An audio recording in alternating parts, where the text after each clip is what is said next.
দেশে বাড়ছে হামের প্রকোপ, হাসপাতালে বাড়ছে শিশু রোগীর ভিড়। চাপ সামাল দিতে হিমশিম খাচ্ছেন চিকিৎসকরা। পরিস্থিতি জানাতে সরাসরি যুক্ত হচ্ছেন সহকর্মী হিমেল। হিমেল, হাম নিয়ে কি কি তথ্য আছে আপনার দুঃখিত দর্শক, হাম নিয়ে কি কি তথ্য আছে আপনার কাছে এবং সঠিক চিকিৎসা সেবা তারা পাচ্ছেন কিনা বিস্তারিত জানাবেন।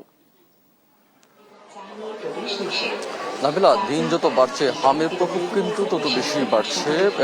রাজধানীর যে নগরবাসী রয়েছেন সেগুলো তারা ছাড়াও কিন্তু জেলা শহর থেকে অনেক রোগী কিন্তু রাজধানীতে ভিড় করছেন। এই মুহূর্তে আমি রাজধানী শিশু হাসপাতালে রয়েছি শ্যামলীতে, এবং এখানে কিন্তু এখন পর্যন্ত হামজনিত রোগে 4 জন শিশু মৃত্যুবরণ করে এবং সেই সাথে কিন্তু 200-এরও অধিক রোগী কিন্তু এখনো ভর্তি রয়েছে এই হাসপাতালে।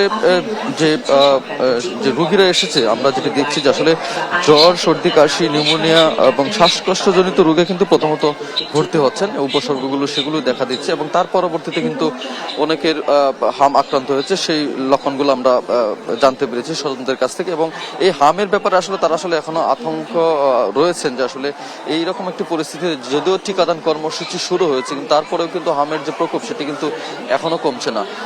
প্রতিটি হাসপাতালে, রাজধানীর সংক্রমণ বিধি হাসপাতাল, ঢাকা মেডিকেল শিশু ওয়ার্ড, শ্যামলী শিশু হাসপাতাল, সোহরাওয়ার্দী শিশু ওয়ার্ড, সব জায়গায় কিন্তু আসলে শিশুদের যে অসুস্থতা সেটি কিন্তু বেশ লক্ষ্য করা যাচ্ছে এবং শিশু ওয়ার্ডগুলোতে আসলে পা ফেলার জায়গা পর্যন্ত পাওয়া যাচ্ছে না। প্রতিটি শিশুই কিন্তু হামের যে উপসর্গগুলো আছে সেই উপসর্গগুলো দেখা দিচ্ছে। সেই জন্য আসলে বিশেষ করে স্বজনরা কিন্তু বেশ আতঙ্কে দিন কাটাচ্ছেন। এবং আপনি জানেন ইতিমধ্যে গতকাল স্বাস্থ্য অধিদপ্তর থেকে যে রিপোর্টটি দেওয়া হয়েছে সেই রিপোর্টে কিন্তু এখন পর্যন্ত হামজনিত কারণে এখন পর্যন্ত মারা গিয়েছে 195টি শিশু।